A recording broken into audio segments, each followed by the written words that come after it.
everyone, welcome to Headline Buster, brought to you by The Point with me, Li Xin, coming to you from Beijing. In this segment, I dissect stories that are making headlines around the world and talk to my guests to make up for the missing, some deliberately, pieces of the puzzle. So join me in real time by sending us your comments or questions via the CGTN page on Twitter, Facebook, YouTube, or Weibo. We live stream Headline Buster at 11 a.m. Beijing time on Thursdays and air the segment on TV at 11:30 a.m. on Fridays. So do join us during the live streaming and get in touch. We would love to receive and possibly read out your insightful comments.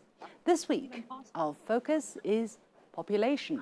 India's population will surpass that of China this year, according to the UN estimates published last week.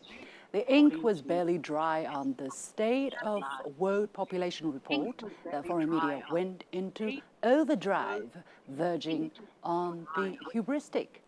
I checked Twitter. It's crazy. Everyone was so excited about it. One commentator went as far as accusing China of insulting the Indian people when interpreting Foreign Ministry spokesperson's comments on the subject. What happened? Let's look at the raw data first. Now, UN estimates predict that India's population will reach about 1.429 billion this year against 1.426 billion in China, a merger 3 million. Nothing really to write home about, right? Is it the proverbial storm in a teacup? Still, so many are excited about it. Let's get down to the nitty-gritty of it. Now, two details worth mentioning. First, the 1.426 billion estimate is for the Chinese mainland only, excluding Hong Kong, Macau, and Taiwan. Therefore, it is not accurate to say that India's population will exceed that of China.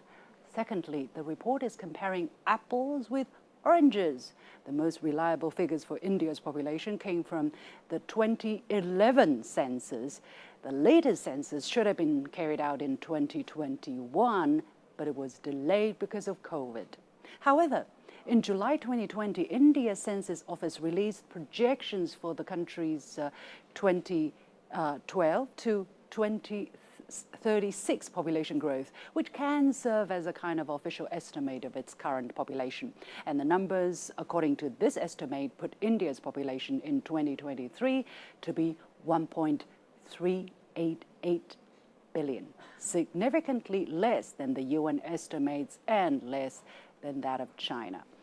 So it's not surprising that in an interview with the BBC, even the UN's chief of population estimates and projections says any numbers about India's real population size are naive assumptions based on fragmental information. We don't have real official data coming from India, he admits. So we're talking about a very vague estimates. But still, as we usually do before we dive into media critiques, let's look at China's demographics from the 2021 national census just to be a bit more knowledgeable.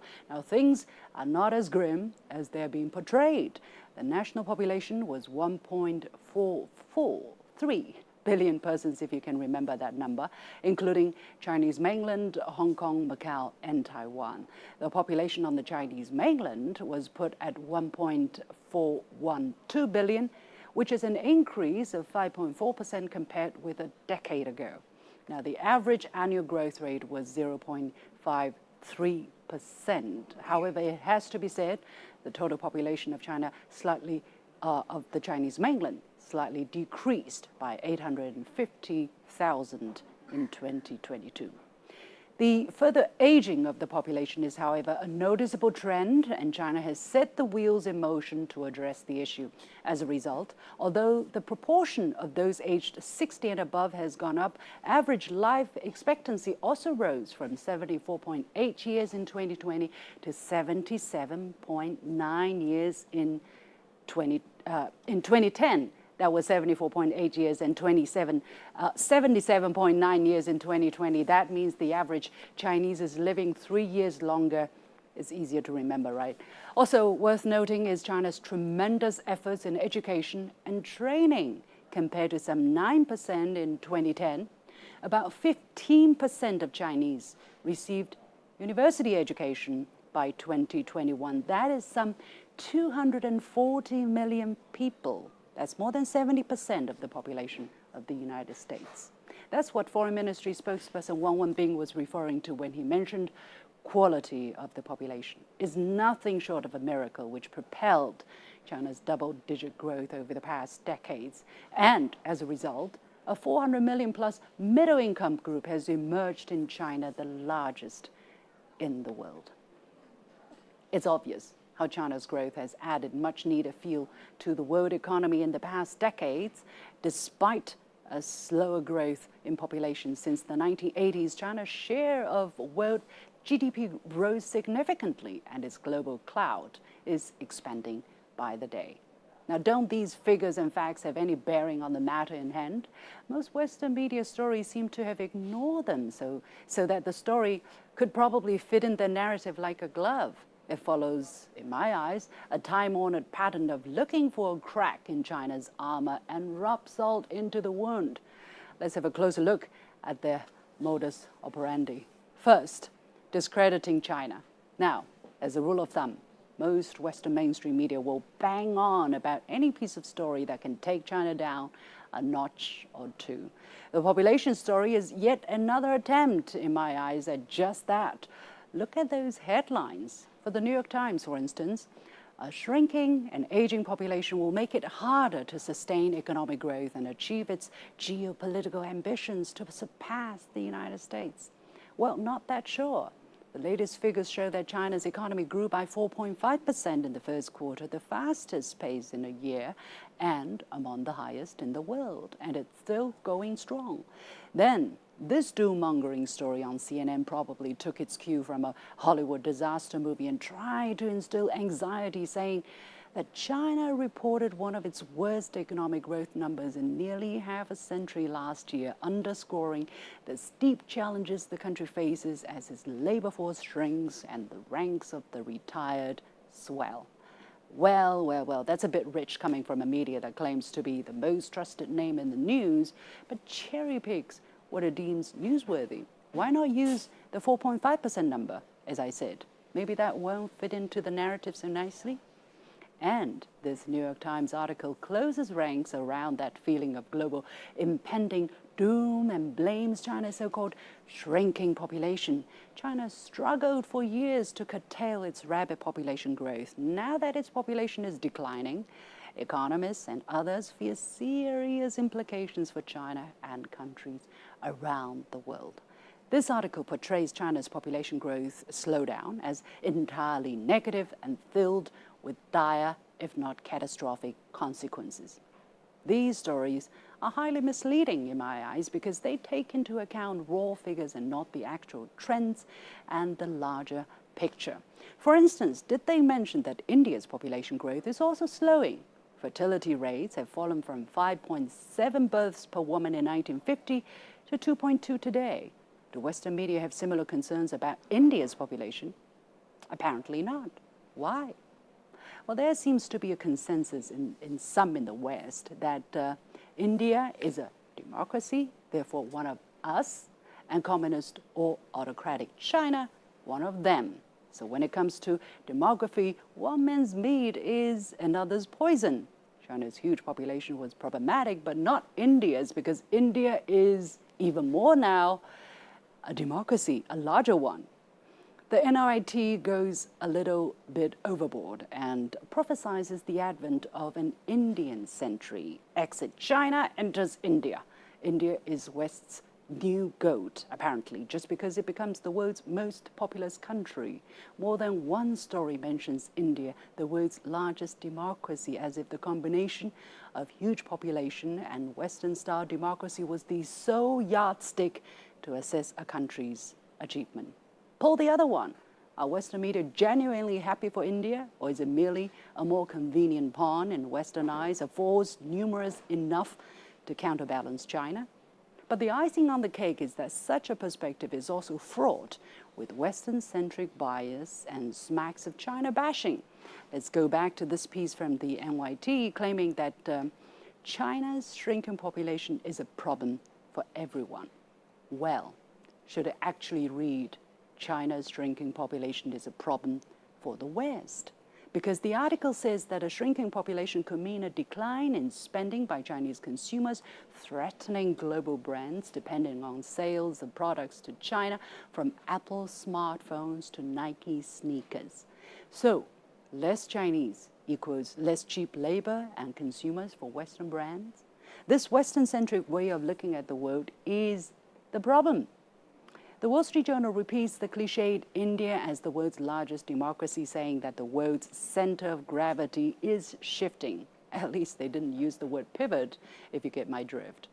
So India's larger population makes it a natural partner and investment destination for the United States. It may be unpredictable and have a tendency to assert its own interests, but what the hey, they can make big bucks, can't we?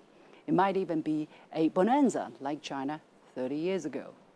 The Wall Street Journal sees India as the next world factory and discusses how the West can tap into the Indian market. Can India simply replace China, and does the West regard these countries as mere tools? On the geopolitical front, is China bashing with no holds barred? If India's decision not to join sanctions against Russia has raised concerns among Western countries, the main concern remains China. What's the logic? And India can get a free pass on global sanctions against Russia as long as it is one of us that is building close relations with the US, Japan, and Australia in the Quad grouping, so on and so forth. QED. The Wall Street Journal has made a valid point, though, that the world's center of gravity is shifting towards the South and developing countries. And for Western countries, there has been another tectonic shift. It's not my way or the highway anymore. China and India are both major developing countries and BRICS partners. And if size matters, it's not just about population. Together, we do represent almost 1/3 of the world's population, and our combined economic strength can make a positive and significant impact. China welcomes India's development and hopes that India will leverage its demographic advantage to find a development path that suits its own needs while contributing to global development and peace. What's not to like about that? You have been watching Headline Buster, brought to you by The Point with me, Li Xin. We'll take a short break, and when we come back, 4 guests from China and India and the United States will join us to talk about this issue. Stay tuned. Nikita is struggling to find a job for more than 6 months. She has a master's degree and the certificates of eligibility to teach. Yet, she is still unemployed. Teaching jobs in India are scarce. Millions of Indians like Nikita are a part of the youth bulge. More than 70% of the population in India is below the age of 35. To reap this unique opportunity, the policy makers will have to think out of the box. Well, I would say this large young demographic already exists. Whether it's going to be a dividend or a disaster is something that will be determined by the investments that are made by the state in their health, their well-being, opportunities for them. The UN projects that India's population will rise from the present 1.4 billion people to surpass China. It will grow to about 1.7 billion by 2050. India is just beyond the midpoint of its demographic dividend. The government needs to increase the GDP and reduce poverty to make the best of this opportunity. Experts say that the main challenge will be to create jobs for so many. And the last 8 years is considerably on the point of realization of benefits in terms of new employment creation, upward income mobility of the young, working class. We've lost the ship there. It's just, as I said, it's a point of inflection now.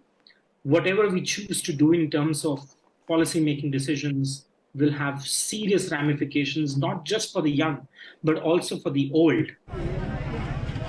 To capitalize on the youth potential, India will have to make a major policy shift from capital-intensive manufacturing to labor-intensive manufacturing. Ravinder Bawa, CGTN, Delhi. Making sense of the overwhelming wave of information means cutting through the noise to shine a light on the heart of the story and making room for new perspectives. True understanding means the ability to see events from more than one side. I'm Liu Xin, and this is The Point. Welcome back to Headline Buster, brought to you by The Point with me, Liu Xin. I'm pleased to be joined for our panel discussion, Ms. Zhang Xiaoyu, Research Fellow from the Center for BRICS Study of Communications, University of China.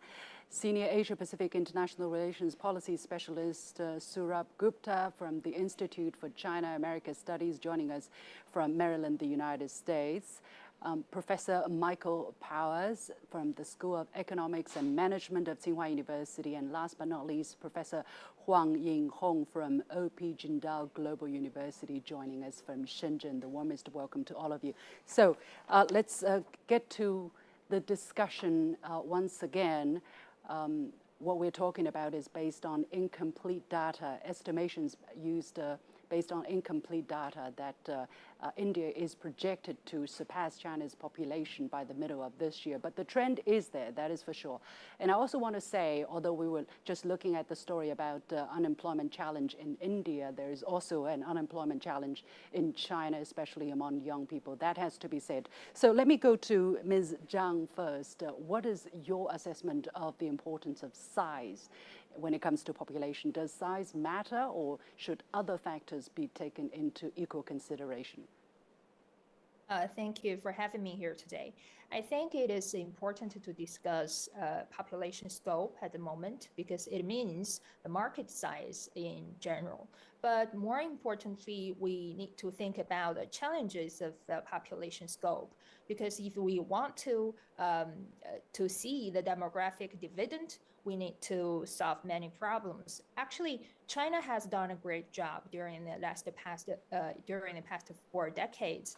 We have more young people to be educated, and India is facing challenges as well now.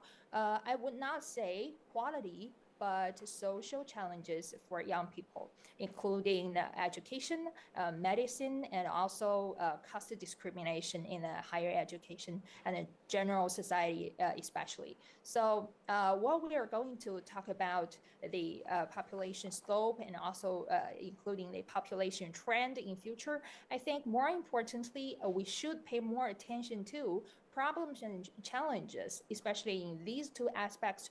China and India can share many experiences together. Okay, Mr. Gupta, your take. Population is both an asset. It is also a liability. It's what you do with it. But if you do succeed in educating your population and using it to its maximum productivity, a large population is obviously very, very helpful because it creates a huge domestic market from an economic standpoint. I would say one more thing though. Population is not all that it's cracked up to be. Population is important as part of GDP growth, yes, but also the other important transitions, transitioning from farm to city, that itself inheres huge amount of productive capacity. The transition from state to market, again, engenders huge amount of productive capacity. It's these transition, population from, say, young to old, and size, of course, of the population, but also those transitions from state to market, as well as from farm to city, I think have created the potential for great growth. So again, bottom line, it can be an asset, it can be a liability, it depends on what you do with it. Professor Powers, your take on the subject, observing from a third country perspective, really, are we talking about a valid topic? Does population really matter, or who is the world's most populous country? Does it really matter that much? I think it matters, but I think that there are two issues here. One is the particular event that perhaps India's population has now grown higher than China's population. That particular event was long seen. It may already have occurred. It may occur some months from now. It's sort of like my 65th birthday, which will come in a few years. I know it's coming. The day before I become 65 and the day after, I probably will feel more or less the same. And I don't expect a dramatic change. So I think the same is true here, that we're talking about two countries that have very large populations in excess of 1.4 billion people. That hasn't changed over the past few years, and it won't change over the next few years. So yes, it might be worth commenting on the crossing of these trends, but I don't think that portends anything specific with regard to world power. Yes. Do you see this topic being significant in terms of how these two countries take care of their population, however large it is, whoever may be the world's most populous country? What do you think is the challenges and opportunities when it comes to a larger population? Sure, we should discuss those things, but my point is that we could discuss them 5 years ago or 5 years from now. That the tone of some of the articles that you mentioned was somewhat critical, or as though there's something very dramatic happening at this moment, and that's not the case. Yes, it is important, and how a country with a very large population feeds that population, how it educates that population, how it resolves social tensions among people is very important. China and India have very different systems.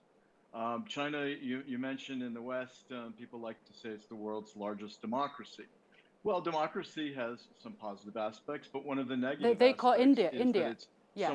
They call India. Yeah. Oh, sorry. Did I did, yeah, okay, yeah. Sorry. It's They okay. They call India. I'm sorry, I misspoke. They call India the world's largest democracy.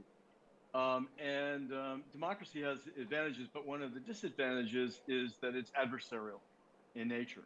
And so that sometimes causes frictions. It sometimes causes a slowness to react to circumstances that one doesn't have in alternative systems of government. So there are advantages and there are disadvantages. I think that we need to look at these countries as a whole. But I want to emphasize that I don't see this particular point in time as being overly, excessively dramatic. Okay. Well, China, at least we see our system as a democracy as well, but it's a different democracy that's different from Western liberal style democracy. Anyway, that's a different discussion. Professor Huang, I see you being quite relaxed when we're talking about this. Are you approaching age in a similar matter? Age, using Mr. Power's metaphor. Yeah, actually, I agree quite some opinions by the commenters, like Professor Gupta, like Powers and Zhang. But here I would like to add something more about, I think the size of population is really important. If we take account of the China and India, and their population amount to 1/3 of the whole world. This is unbelievable. This is big. That means what? That means actually, these two countries' development is extremely important in the global sense. So any development in China also means it happens to the whole world, because it is 1/5 of the world population, same as there for India. Another thing is about responsibility. It is not just like we have a bigger population, that means an advantage for us. Sometimes how we use them, how we develop them, how we empower them. It is also a core concern for these two countries. And I think another thing is about democracy dividend. I disagree with this concept. I don't think this is a good concept. This concept means that there is a supply of very cheap labors unlimitedly in the society. That means labors can earn a sustainable salary in this kind of society, and this is not good thing for them. And that means it is underdevelopment in this society. So it is good that China's population is declining. That means what? People do not want to give birth to a lot of children, and for the competition in the society. Instead, they have to take care of their children, try to give good chance, opportunity to educate them, to keep them in health, and a lot of things. And on the other way, they care more about themselves, their time, their career, their development. So I think it's one natural result of the development for China at this stage. It's not merely made by the birth control. It is an outcome of the socio-economic development of China. Yeah. Okay. At the same time, yeah. Mr. Huang, you mentioned a very important term, which is population dividend, very much in the news these days. But you said it is not the right term. Mr. Zhang, I want to get your perspective and the other guests as well. Mr. Zhang, Ms. Zhang first. Actually, it is a very complicated question, especially in Indian society. It's not just that easy, especially young people and even the elite education area. Young people are facing many challenges. When we are looking from the Indian markets and also companies, enterprises, there is a saying that young Indian people are facing lack of skills when they are applying for jobs. And currently, the Indian government has developed some projects to improve young people's skills. There are some results, but I don't think it is abundant for that large population scope. And also in China, we can see that young people currently are also facing challenges sometimes in employment. But the question is, young people in China is with better higher education background. And also in India, on the other hand, we see that elite students, especially from the IIT, they prefer to go to Western societies, especially the United States and also the UK. For jobs, but Chinese elites are more likely to stay in China. So that is the difference, and that is the point we should pay attention to. Okay, Mr. Gupta, what is your take on the legitimacy or whether the word population dividend is really something to celebrate? Complicated, yes. I get Professor Wang's point. I think he's coming in from a very humanistic perspective. We come in as human beings. We don't have China, India stamped on our forehead when we are born. We come in as humans. Ideally we are a human society and we live as humans, and we would prefer that's the way we identify ourselves. But from a national perspective, not nationalistic, but from a national perspective and from an economic perspective, maybe perhaps a little utilitarian perspective, the demographic dividend is important because, as I said, if you can get your act together as a society, it really creates a moment when you can boom, not just economically per se, you can boom really culturally. The best tendencies about you as a society, not necessarily as a nation, can bloom. So it's important, but it's not easy to do. And particularly in our large societies with humongous youth, and I mean, finding jobs is not straightforward. One has to be very clear about it. And it has not been, particularly in India, because many of these jobs are going to, when they transition from the farm, they're going to go into industry. And manufacturing has not been India's strength for a variety of reasons. And India is seeing some of the consequences of this. So it's a great advantage. It can be a liability too. And therefore, I mean, the demographic dividend should be thought in that respect, that it is a great potential and a possibility, but it might not play itself out that way. And perhaps this is not the best frame also, but to look at it from a more humanistic perspective. Yeah. Professor Powers, do you have another word to talk about? I mean, China is talking about a talent dividend. You know, having, as I said, 15% of its population who have received university education, 240 million people.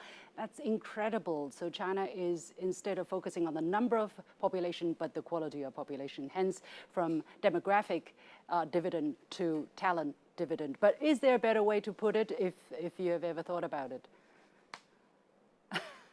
There possibly is a better way to put it. The use of terms like quality and quantity with regard to human beings probably isn't the best choice of words. But I think that with what should be noted is that China has a very strong system of education, a very open, equitable system in which people have opportunities from all parts of the country, and a very strong higher education system, university system.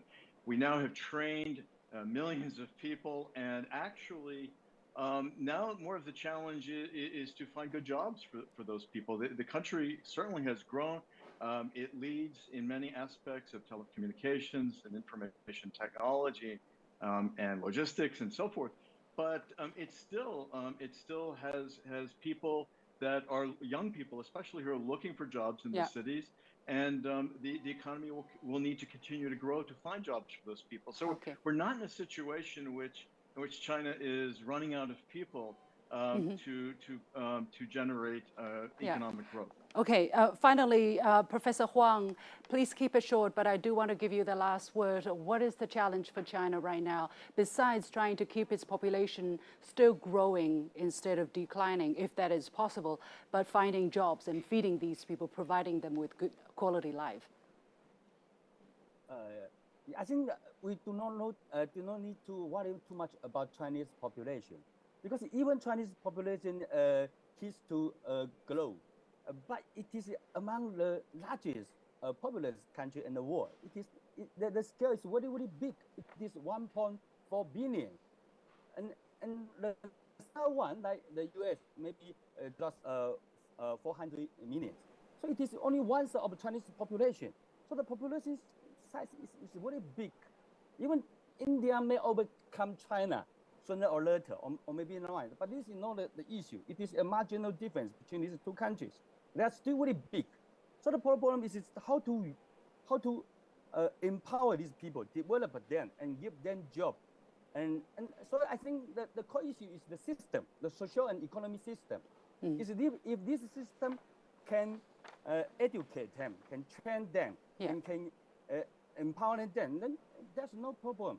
I think China is at a stage of the cardinal development model. It's a different stage from India. Right. We have to leave it there, and unfortunately, but very important topic and a very interesting one.